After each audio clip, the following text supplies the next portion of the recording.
Bienvenue dans Rocco BD. Cette semaine, je vais vous parler de Good Night Paradise.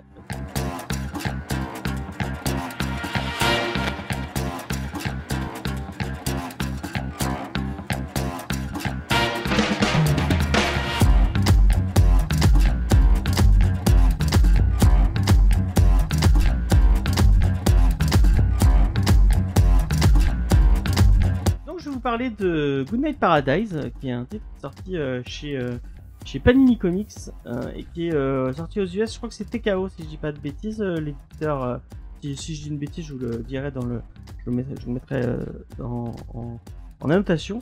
Good Night Paradise, ça vous parle un peu de paradis, puisqu'en fait on va suivre Venice Beach en Californie, qui est très connu pour les gens qui aiment bien les Californies, avec ses plages fabuleuses, ce côté très touristique. Mais nous, on va pas s'intéresser à ça dans ce Good Night Paradise.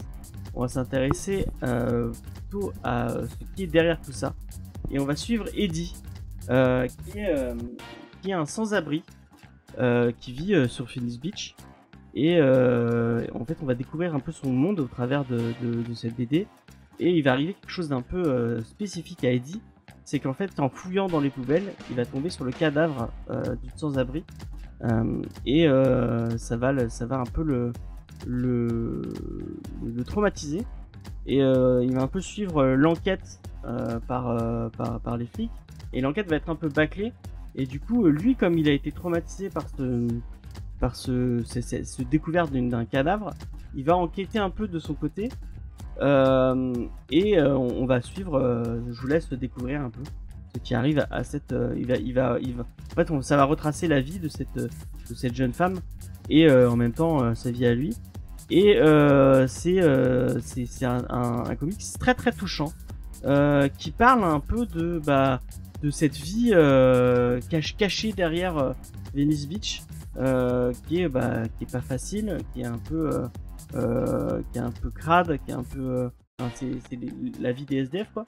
Et c'est marrant, j'avais jamais vu la version US de ce côté. Enfin, il y a, effectivement, on en croise tous les jours, on est aussi dans la rue en France, on se dit pas, mais en fait aux US c'est la même chose. Il y a des gens qui vivent dans la rue, qui mendient et qui galèrent comme plein de gens. Et c'est super intéressant de découvrir ça au travers des yeux du personnage de Eddie, qui a des problèmes lui aussi, qui une perception de la réalité qui est un peu différente. Et c'est un bouquin super touchant, avec un visuel, c'est Alberto, comme je disais tout à l'heure, Alberto Ponchellini qui dessine.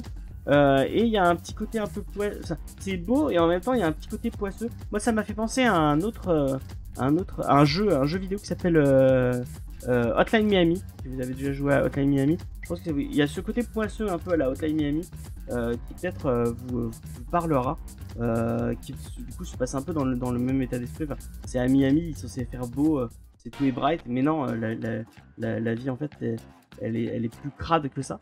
C'est vraiment un titre que je vous conseille fortement. C'est les petits trucs indés que sort Panini, et des fois il y a des petites pépites comme ça, et là Good Night Paradise de Joshua Dysart, on a déjà fait, dans l'émission de Comics Discovery, on avait déjà fait du Joshua Dysart, parce qu'il avait bossé sur le bouquin que Bliss Comics avait sorti, qui était autour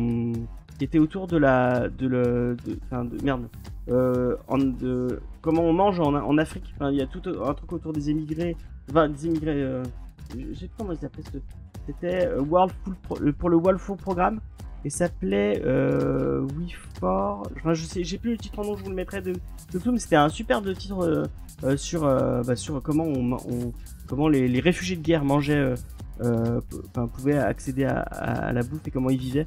Et c'était assez touchant. C'est sorti chez Bliss. C'est un titre que je vous conseille aussi, si vous avez l'occasion. Et Good Night Paradise, vraiment très chouette.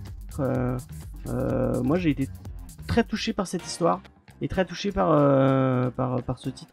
Donc si vous avez l'occasion, lisez-le. Voilà. Merci de m'avoir écouté. Rocco BD Express, c'est une émission qu'on fait tous les dimanches pendant la matinale pop. C'est en direct sur Twitch, donc n'hésitez pas à venir. Vous pouvez, on parle de pop culture ensemble, et vous pouvez même venir discuter avec nous en live. On essaie de donner un peu la parole aux auditeurs.